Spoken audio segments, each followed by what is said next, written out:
내일이면 러시아가 우크라이나를 침공한 지 6개월이 됩니다. 전쟁이 어디까지 와 있는지, 앞으로 어떻게 될지 아침엔 월드 신진 기자와 짚어보겠습니다. 네, 신 기자, 벌써 6개월이 지났네요. 러시아와 우크라이나 현재 상황은 좀 어떤가요? 네, 그동안 얼마나 많은 피해가 있었는지 먼저 짚어보겠습니다. 지금까지 우크라이나에서 군인과 민간인이 4만 명 가까이 숨졌고요. 또 러시아 측 사망자도 2만 명이 넘는 것으로 추산이 됩니다.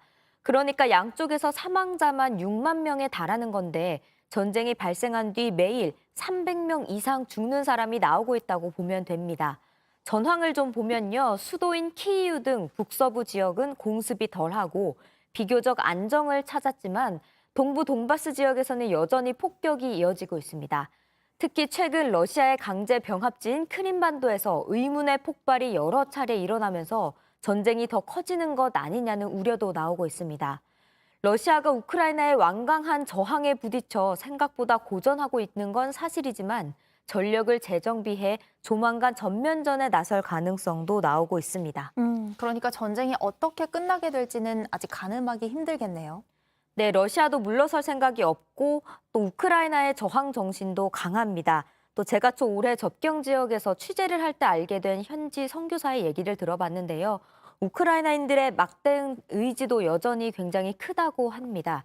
실제로 우크라이나 정부는 새로운 반격 의지를 내비치고 있어서 러시아에게 점령당한 남부 지역을 다시 되찾을 수도 있다는 전망도 나옵니다. 하지만 러시아가 병력을 보충해 점령지를 늘릴 수도 있고 크림반도가 새로운 뇌관이 될 수도 있습니다. 어느 쪽이든 전쟁이 빨리 끝나기는 어려워 보입니다. 주 유엔 러시아 대사는 분쟁을 끝낼 외교적 해법은 보이지 않는다면서 전쟁이 장기화될 것이라고 시사하기도 했습니다.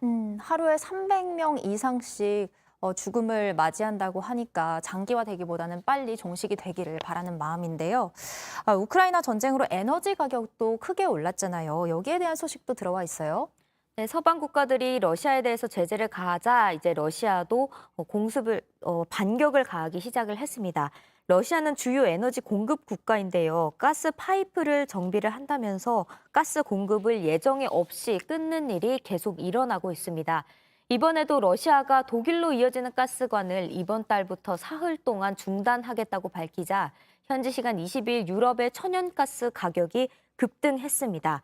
유럽 천연가스 거래 기준이 되는 네덜란드 TTF 가스 선물 가격이 월요일에 19% 급등했습니다. 유럽의 러시아산 천연가스 의존도가 높다는 걸 이용하는 거네요. 네, 러시아는 가스 공급 장비에 결함이 있어서 고쳐야 하기 때문이라고 얘기를 하는데 이게 핑계라는 그런 분석이 많습니다. 외신과 전문가들은 이런 조치는 러시아의 가스에 대한 유럽의 의존도를 이용하는 명백한 시도라고 평가를 합니다. 물가도 계속 치솟고 있어서요. 영국의 경우 내년 물가 상승률이 18%를 넘겨서 50년 만에 최고치가 될 것이라는 전망도 나옵니다. 유럽은 이렇게 전쟁으로 인한 인플레이션으로 당장 올 겨울 전력난과 서민 경제난에 시달릴 것이라는 우려가 나옵니다. 유럽 전체의 상황이 좋지 않습니다. 네, 마지막 소식은 개도 행복의 눈물을 흘린다. 이런 연구 결과가 나왔다고요? 네, 일본의 아자부 대학에서 나온 연구 결과인데요. CNN에 소개가 됐습니다.